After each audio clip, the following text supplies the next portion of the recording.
Sareng wakepo urang sami-sami neraskeun jejer carita nu katunda kamari si Rawing Kiwari. Kumaha? Aduh, kaparigelan si Rawing memang luar biasanya. Mohon beki dieu si Rawing beki pogot kalayan kasugri mitra-mitra anu biasa ngadangukeun acara dongeng Kiwari garapan wakepo Kiwari neraskeun si Rawing Kiwari. Lah, luar biasa nu mawi kadelali. Seug ayeuna mah urang teraskeun heula kumaha ye jejer carita si Rawing Kiwari wilujeng ngadangukeun. Aduh, edan jadah taris kan teh moal ngabantingkeun. Baturna nu saurang dikalah kamerhatikeun kanu keur jajarig jegan. Hudang deui narajang atau hudang lain narajang ka si Banteng Wulung, tapi si Banteng Wulung anu geus panas teu bisa ngadalikeun deui dirina. Manehna anu bruk maju kanu jadi lawan. Lantaran teu ngaju-ngaju bae, ngaju sia. Si Banteng Wulung harita maju narajang nu jadi lawan mokaha kaget nyabetkeun bedog dibubat babi tepugu. Tapi si Banteng Wulung metakeun sukuna najong kana leungeun lawan. Cebrot! Lawan ngagero bari ngadaligdeug mundur ka tukang sedengkeun bedog da ngaceleng cukup jauh. Memeh bisa mancukeun tangtunganana. Si Banteng Wulung geus nyusul tepus ku tindakan saterusna. Badan lawan diangkat ka luhur terus dibantingkeun ka baturna anu kakara hudang teh. Nah atuh ari kebut keduanana jadi rubuh patumpang tindih. Meh bareng duanana tinggal ronahan kanyeri, tacan oge bisa hudang deui masih keneh ngarasakeun kanyeri dina sakojur awakna. Si Banteng Wulung ngakajeleng kep. Lebah cangkeng lawan ditewak masing-masing diangkat ka luhur ku leungeun kenca jeung katuhuna, terus digebotkeun kana lemah. Hayap! Darmodnya! Darmod! Kebot! Kusek duanana geus teu usik deui, ilang kasadaran jeung kakuatanana. Curelat celeng. Sababaraha jijiring jalma laluncatan daratan nyalampeurkeun ka lebah dinya. Untari nyekelan leungeun si Rawing pageuna keranan, bari neuteub nu ditujukeun ka dua jirim lalaki nu dedegan jeung keuretan beungeut narek sagambaran nu tayalian ti Subala jeung Subali. Dibaturan ku genep urang baturna kabeh pada kalaluar ti jero imah. Anu keur marahin oge harita teh pada bubaran, ngan tetelah teu wani maju ngadeukeutan sigana teh. Kang Rawing, tunggu ngareneng duaan eta Kang Subala jeung Sujali teh Kang. Kade sing atos-atos Kang Rawing, galak sareng kejem tama Kang. Untari nuduhkeun anu ngaran Subala jeung Sujali teh. Oh. Eta. Paingan atuh meuni sagamaran kitu beungeut atawa rupana oge. Tenang, nyai tenang. Ulah pergem, ulah. Naon Kang pergem teh? Ulah gemper. Ayeuna urang buktikeun ye. Yen nyai anu kuduna mah ngatur jeung ngabogaan hak kana raja kaya di patempatan. Bener teu? Subala jeung Sujali nangtung ngarendeng.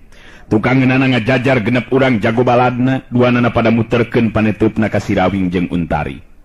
Terus ka si Banteng Wulung anu geus ngarubuhkeun dua jagona dina waktu anu ngan ukur 3 geprakan. Lempang maju ka hareupeun si Rawing meh bareng Subala anu pangheulana nyarita sorot panon anteb seukeut ka si Rawing. Jelas geus aya umuran ngan awak keker jeung ngeusi tur memang make baju dina warna hiji jago. Untari, saha ieu mangkeluk nu duaan teh, ha? Wani-wani nyieun laku kaributan dia patempatan. Kurang ajar. Haram jadah sia datang-datang jol nyieun laku teu patut, ha? Si Rawing nyerenge seuri sedengkeun si Banteng Wulung geus ngajanteng deui di tukangeun si Rawing. Kieu ieu teh Subala, nya? Subala ngaran teh. Anu ieu Sujali nya. Ini dia si jali-jali. Nyanya udah bieu dibejaan ku Untari atuh. Kieu ieu Subala oge Sujali. Kuring teh terus terang we ye kabogohna Untari. Tak iya anu ditukang dulur kuring anu katelah bargolo si Banteng Wulung.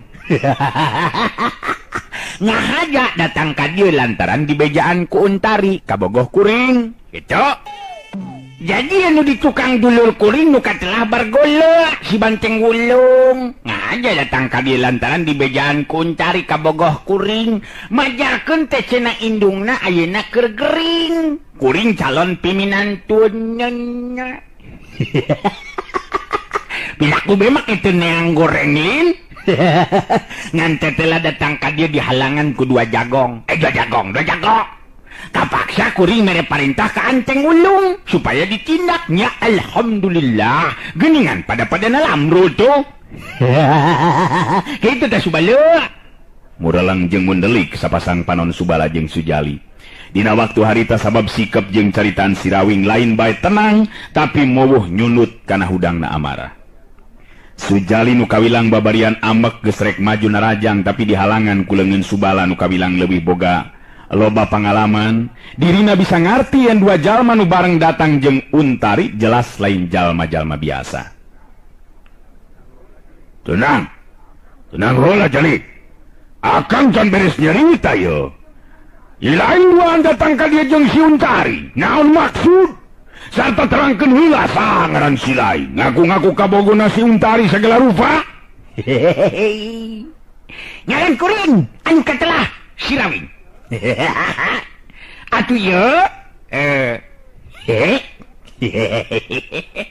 Untari teh bener-bener nyaan kabogo kuring nyaan sumpah sok sumpah dan untuk kang mah geus diwanohkeun nya si Banteng Wulung kieu teh Subala kuring datang ka dieu teh kahiji hayang neang pi hatomieun naon pi hatomieun naon si teh ngomong teh sing balik sia tenyaun ari pihak temen tapi mitok haun anu kaduha bari sakalian hayang beberes Subala muncereng bari ngabentak beres naon ha montong bari jeung suruh ngasarengeh kitu dia ngomong teh najan dina bibir ngomong kitu tapi dina hate mah Subala kaget sabab dia ngadenge ngaran si Rawing disebut ku lalaki ngora anu nangtung gigireun Untari nah bener kitu ieu teh si Rawing aing geus mineng ngadenge ngaran si Rawing tapi kakara nyaho ayeuna tapi sanu nyaho ukur aku-akuan ieu mangkeluk teh tapi sapasang leungeun jeung ramu-ramu leungeunna nya deui hararideng lamun bener ieu si Rawing aing kudu hati-hati sabab ceuk beja si Rawing kawilang jago pilih tanding anu mampu numpes kajahatan jeung para karaman kitu galecokna hate Subala dina waktu harita si Rawing kadenge cumeri tadi ngajawab pananyana Subala iya anu hayang dibereskeun teh Subala nya da kuring teu mikeun ani boga kabogoh kahirupanna diatur ku anu lain hakna mah sedengkeun siga nu danang kaeun ngomong teh rese sedengkeun raja kaya anu aya di dieu teh sasatna mah ditinggal bapana Untari kabogoh kuring malah indungna Untari mah aya keneh pugu kawin jeung bapana Subala mah teu mangkuk sabaraha bulan teu jeung teu kungsi boga naon-naon deui kapan mah manehanana kabehanana geus dijelaskeun ku Untari ka kuring subalik saya ngomong ti kopona pira bengkok saeutik meni molotot pokona tuh jadi wajar lamun kuring selak pun jadi kabogohna hayang menerkeun ieu masalah atuh salah ieu wungkul masalah pokona mah ulah milu ngatur kahirupan jeung hak raja kaya kolotna Untari anu estu lain hak anjeun duaan nah saya teh ngomong teh mun dicuklak ceklok itu kapan kol-kolah sanajan dina sikap tenang mangsa cumaritana tapi si Rawing langsung kana sasaran pokona henteu loba bulat-bulit dina ngomongna pogoe mani beureum beungeut Subala jeung Sujali dina waktu harita ngageter duanana awakna lantaran amarah tapi sanggeusna ngadenge pangakuan si Rawing tadi jelas Subala jeung Sujali henteu wani ngayakeun tindakan samarangan sanajan kakara tepung harita manehna duaan tapi ngaran si Rawing geus leuwih ti heula dipikawanoh ku dirina duaan. Ari Subala harita muncereng ka Untari siga nu hayang ngrekeb jeung nyasaak awakna. Entong murelang muncereng ka Untari, ka kuring berek muncereng mah jeung mendotot masok. Subala, Oke Sujali.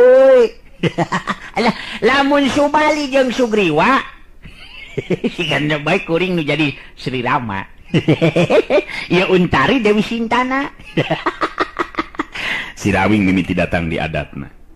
Sujali lamun seug teu dihalangan ku leungeun lanceukna mah geus rek sagajeleng-gajelengeun atuh manu mamajuna rajang, tapi Subala masih keneh tacan mere parentah pikeun maju. Rawing. Dewek sabenerna mah geus cukup nyaho satemina ngadenge kana ngaran si Laing euy. Tapi ayeuna si Laing coba-coba pikeun pipilueun kana urusan batur. Ngandung harti maneh hayang cilaka.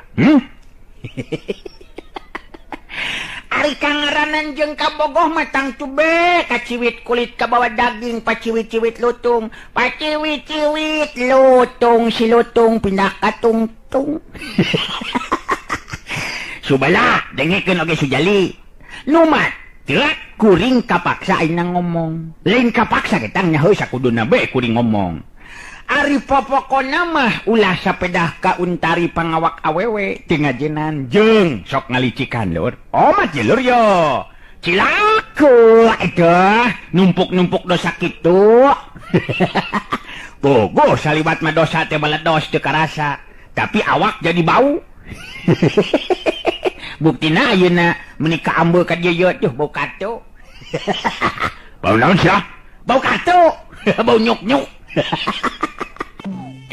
Beak kasabaran Subala ayeuna mah. Ngareret ka Sujali adik kembarna bari terus nyarita. Urang recah ieu mah keluk teh Jali.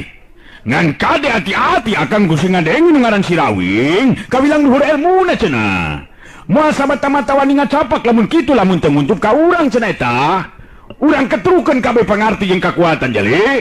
Hayu Kang, urang ajar mangkeluk teh ieu. Diantepkeun kalah ka ngacapruk ka mana karep, ha? Subala jeung Sujali ngabagi diri. Kadenya si Banteng Bulu ngomong. Ngawing-ngawing ngabagian sabarang urang ka ngawing-ngawing. Bisi ngagok mangengkeun bewi ngabagian geneban ka ngawing-ngawing. Ari nyuma makana mawing mah hayang ngelut. Hayang ngadu ngarepan jeung ieu mangkuluk-mangkuluk ya ka ngawing-ngawing. Kumaha ngabagian duaan Kang? Si Rawing kareret atau ngareret ka si Banteng Bulung. Terus nitah Untari nyingkah kagigir bari nyarita. Sok ditinggalin di tempat aman nih. Kumaha Teng, tong kitu di dinya. Geus pugu kana daang hayang panglobanna teh. Kudu adil Teng. Jumlah lawan aya 8 urang Teng. Urang duaan jadi urang kabagian lawan eta teh 4 sewan Teng. Ngan Subala jeung Sujali eta mah kapaksa bagian akang Teng. Kumaha wareg kitu kira-kirana Teng? Satuju lamun kitu Teng. Kusabab ulah sok neng Teng. Ulang itu ka ngawing-ngawing. Uing mah tara nungtang neng Teng ujun tara. Tapi nyatuju nya, nyatuju. Nyatuju ka ngawing-ngawing. Awas hati-hati Teng. Subala, Sujali. 4 lawan masing-masing bakal disanghareupan ku kuring jeung si Banteng Bulung. Bisi aya anu ngajolor saperti batur anjeun, sok sing hareupan si Banteng Bulung. Hayo. Ngap enter euy.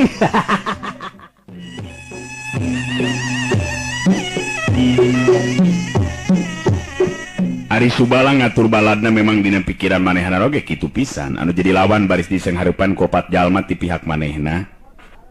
Ari sabab Subala ngarti yen munggaran atawa nungaran si Rawing lain jago kamari sore. Dirina kudu bisa aya di pihak nu unggul. Lamun henteu kitu geus tangtu ajeun kahormatan dirina bakal runtag di hareupeun Untari anu salila ieu dikingkilikan turta dilirihan dina kahirupanana. Sanggeusna ngatur ngabagi kakuatan Subala harita ngarendeng jeung Sujali, sedangkeun si Banteng Bulung nying hareupan opatan jago atawa jago-jagona Subala jeung Subali. Ngayo, hayo tuh.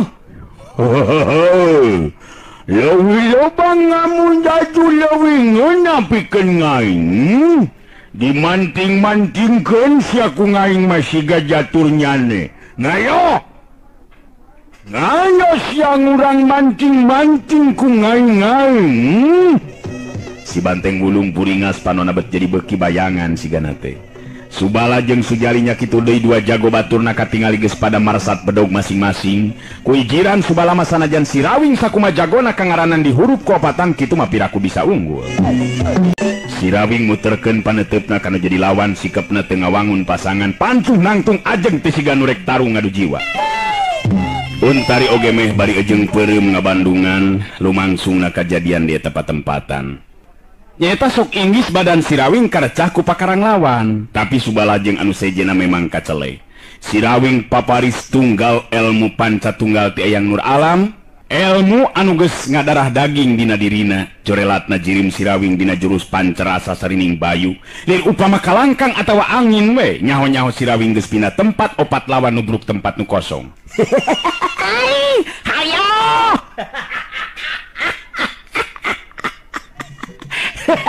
Nyabut kalah ka didinya tuh, nyabut kalah ka didinya tuh, nyabut cabetkeun badogna telur. Nyaho kuring mah aya di dieu, sok lupa-lupa bae taun teh euy. Ka dia tuh nyabetkeun badogna lin hayangkeunna. Kayan si Rawing anu tetep pinuh panglelewa pikeun Subala jeung anu sejena mah. Beuki muntab hatena ngan teu wudu kabeh non teh kabehanana ge kaget. Sabab kacepetan gerak si Rawing memang meh teu katuturkeun ku kaseuketan panonna masing-masing. Heuya, kojor sia. Pikeun kadua kalina Subala miheulaan maju deui narajang. Dituturkeun ku anu sejena malah ayeuna bedog dina leungeun jadi sagulung sinar bodas lantaran saking ku cepet-cepetna gerakan bedog nu aya dina leungeunna. Dituturkeun ku kolebatna bedog Sujali anu teu eleh cepet ku bedogna Subala. Dua baturna Subala oge bisa ngabagi diri dina mangsa narajang anu jadi lawan. Narajang ti bagian anu sakirana bakal dipake ngacorelatna jirim si Rawing dina nyingkahan panarajang lawan. Buruan imah nu memang lega jeung laluasa teh jadi tempat tarung patutunggalan. Si Banteng Wulung dihurup ku opat jalma kalah ka jigrah sigana teh ato sabab kawilang geus lila teu tandang mepeuskeun ka keselna. Lelengan jeung sukuna butbet ngabagi panarajang kanu jadi lawan sedengkeun opat lawan memang kudu hati-hati sabab tadi geus kabandungan dua baturna oge dibanting-bantingkeun nepikeun ka teu usik teu malik deui. Dina hiji kasempetan si Banteng Wulung bisa newak cangkeng salah saurang lawan terus dibantingkeun kana lebah tatangkalan. Muya! Menang sia ku ngaing nyoba-nyoba ngayang dimantingkeunnya. Muya! Blak-blak. Koleang, cedak, sirahna nenggal pisan kena kana tatangkalan nu cukup gede. Kebut bro. Harita nyuuh ngahargung sakali deui terus ngusek teu usik deui. Tilu baturna harita pada ngarengkog. Sabenerna mah tadi waktu si Banteng Wulung rek ngabantingkeun babaturanana, tiluanana geus sayaga pikeun maju narajang. Tapi si Banteng Wulung bangun nganti datangna panarajang anu jelas baturna sorangan bakal dijieun tameng ku si Banteng Wulung.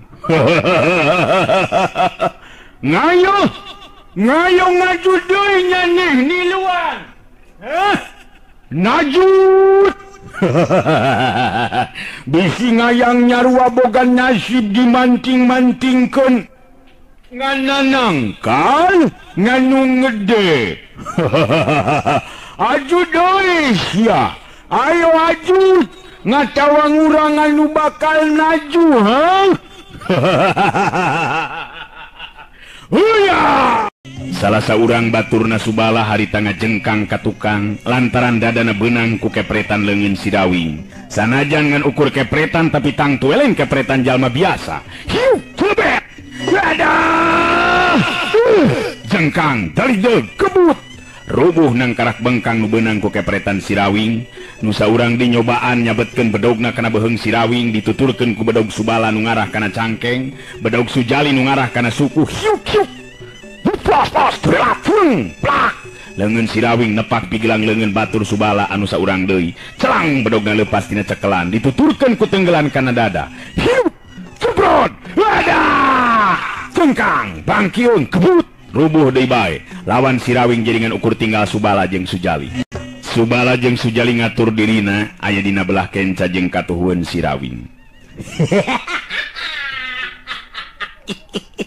Aduh, asa pahibu teu gua opatan mah euy. Tah lamun kitu mah rada nyaho si apanan, aringan ukur duaan mah apanan, bener teu? Aya, sok Subala, Lan Sujali, coba-coba euy, ngurang muka sabuk bilang tato pada takar lu tira. Sing sopo bakaro buta kena dening pangadiwasa ingsun jengkel lo. Kita mun wayang mager tarung teh nya. Subala jeung Sujali pada burial buncelik panona dadana turun naik muntab panas hatena. Buanana bener-bener beki penasaran anu lain dikieuna sabab si Rawing teh telah bieu geus nembongkeun ka binekasanana. Dua baturna geus rubuh ting haregung teu bisa hudang deui sigana teh. Montong sombong deui si Rawing. Pikeun dewek moal make kudu saber hati ku si lain anu ngaran si Rawing.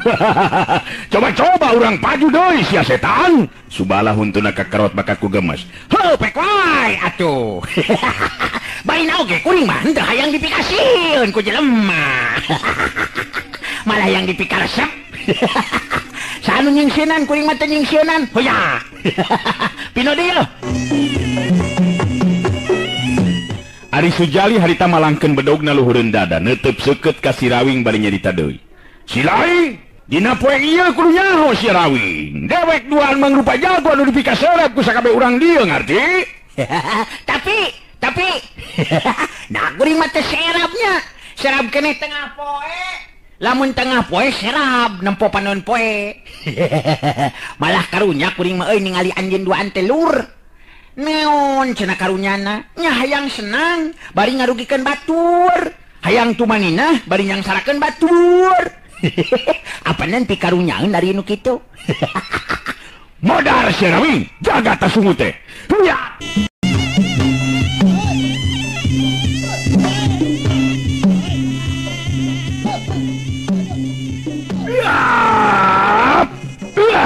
Modar sia. Aduh, aing geus sakayang seuri. Aduh, ampun eta Joros. Jorok colok naon eta? Colok kojo, colok kejo. Curilaceng, semuk kiu-kiu. Bedog dina leungeun Subala geus maju deui bae ditacar bolangkeun ngarah kana anggota badan si Rawing. Dituturkeun ku bedogna Sujali nu jadi adi sakembaranana bedogna teu eleh cepet. Tapi si Rawing nu geus metakeun jurus pancarasa sarining geni atawa digabungkeun jeung jurus pancarasa sarining bayu bagian tina ilmu silat pancatunggal, moka hajiri menjadi teu beda ti kalangkang sedengkeun sapasang leungeunna nebarkeun hawa panas anu tembus kana kulit jeung daging. Top tamere. Aduh.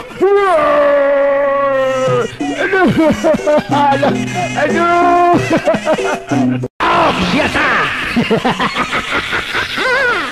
Aloh, waktosna geuningan parantos teu nyekapan. Atuh cag urang cekapkeun dugi ka dewe heula atuh acara Dongeng Kiwari neraskeun cariyos Si Rawing Kiwari garapan Wakepoh Kiwari. Hatur nuhun permios.